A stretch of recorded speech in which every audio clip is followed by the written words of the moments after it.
जय भवानी जय शिवराय. छत्रपती शिवाजी महाराज व राष्ट्रमाता राजमाता जिजाऊ माँसाहेब यांना मुद्रा करून मी शिवव्याख्याता प्राचार्य दादासाहेब कोरेकर पवार पाटील आज ॲडव्होकेट महिपतीराव निवृत्ती काळे साहेब मुक्काम पोस्ट नावरे तालुका शिरूर जिल्हा पुणे यांची चरित्रगाथा आपल्यापुढे ठेवण्यासाठी इथं उपस्थित आहे. काळेसाहेबांचा जन्म 30/11/1958 रोजी नावरे येथे झाला. अर्थात नाव जरी त्यांचं महिपतीराव असलं किंवा ॲडव्होकेट काळे म्हणून ते जरी प्रसिद्ध असले तर सर्वात जवळचा शब्द त्यांच्या बाबतीत म्हणजे काळेभाऊ किंवा काळेसाहेब या नावानेच गावात ते परिचित आहे. अर्थात आजपर्यंत अनेक शूर पुरुषांची वीर पुरुषांची छत्रपती शिवाजी महाराजापासून मावळ्यापर्यंत संत महंतांची चरित्रे आपल्यापुढे ठेवण्याचा मी अल्पसा प्रयत्न केलेला आहे. त्याचबरोबर महाराष्ट्रातील काही समाजसेवी समाजभक्त असे चारित्र्य संपन्न व्यक्ती आपल्यापुढे मांडण्याचा मी प्रयत्न केलेला आहे.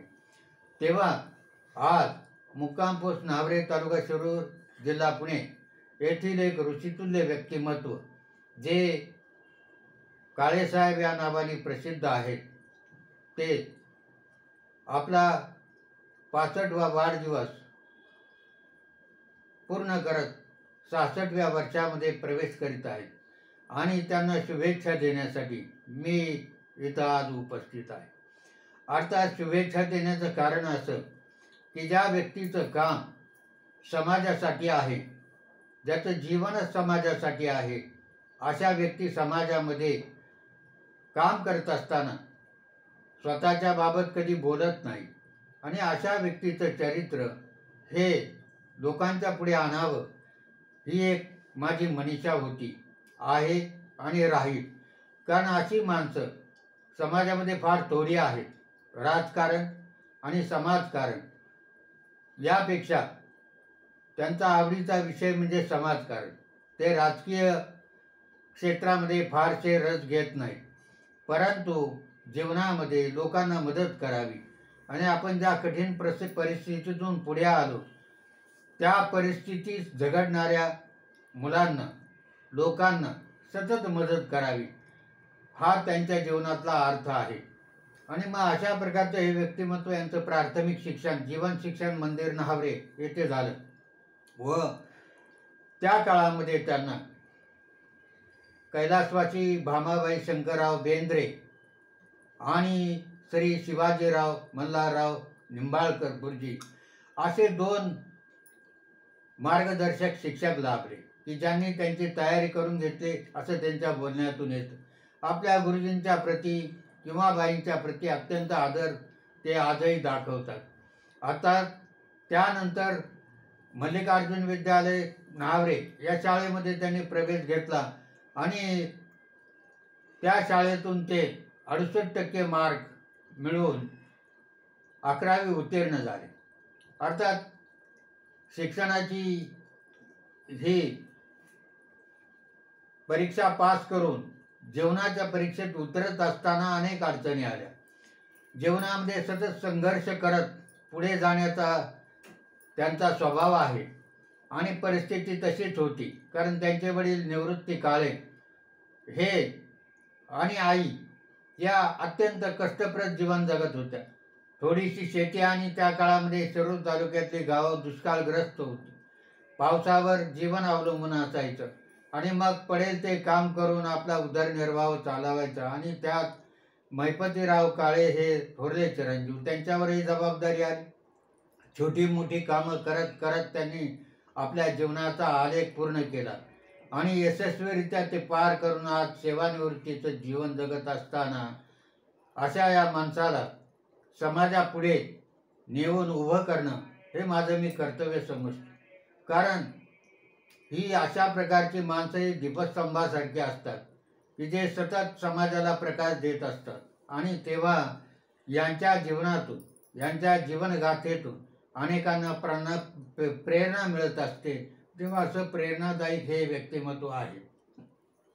11वी पास झाल्यानंतर ओतूर महाविद्यालयामध्ये त्यांनी पदवीपूर्व परीक्षेसाठी प्रवेश घेतला. 1 वर्ष पूर्ण केलं. कमवा आणि शिकवा योजनेखाली ते सतत शिकत राहिले.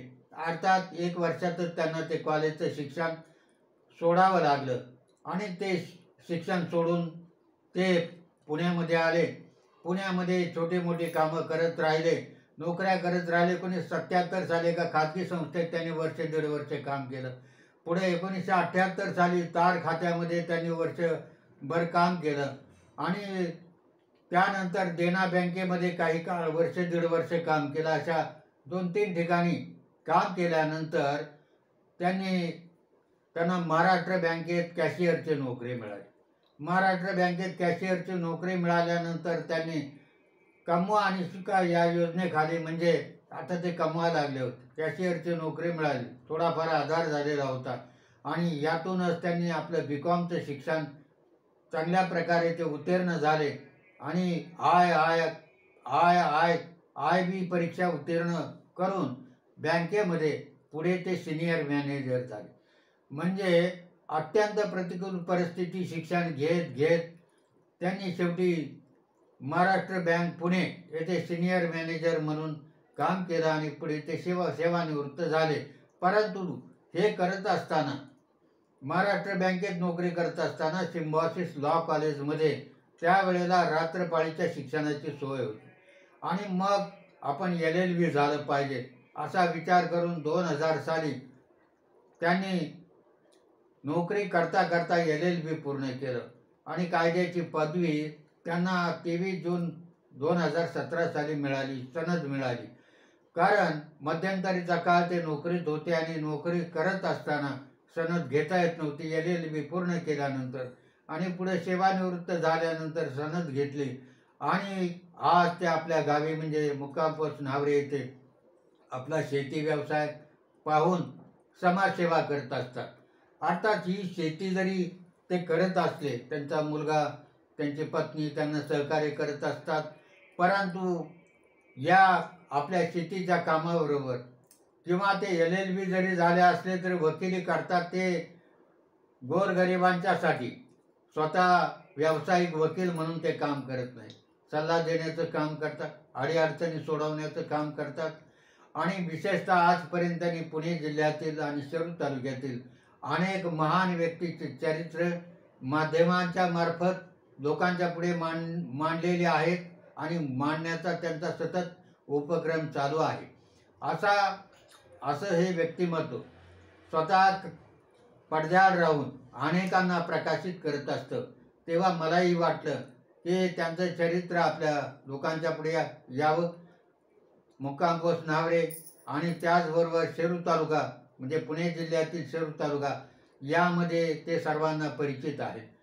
शिवाय महाराष्ट्रभर त्यांनी रेखांकित केलेल्या व्यक्तींचे चरित्र समाजामध्ये जात असतात आणि अशा प्रकारचं कार्य ते सतत करत असतात.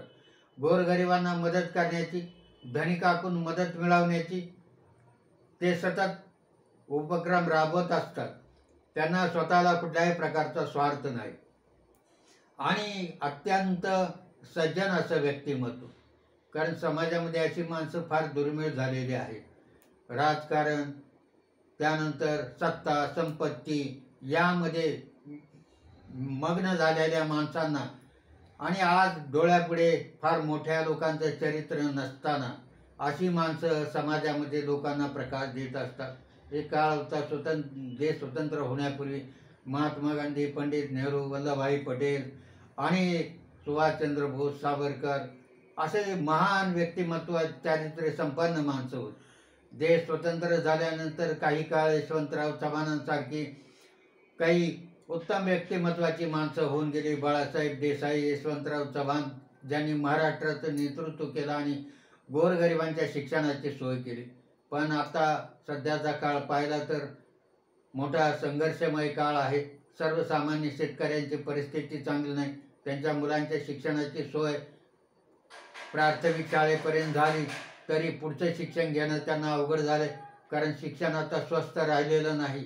आणि अशा वेळेला गोरगरिबांच्या मुलांच्यासाठी सतत मदत करून, काही ना काही मदत करून आणि जी धनिक मंडळी मदत देण्यासाठी पुढे येतात त्या सर्वांना बरोबर घेऊन गोरगरिबांच्या अडचणी सोडवण्याचं एक सेवाभावी काम ते नावरे गावामध्ये करत असतात, तालुक्यामध्ये करत असतात.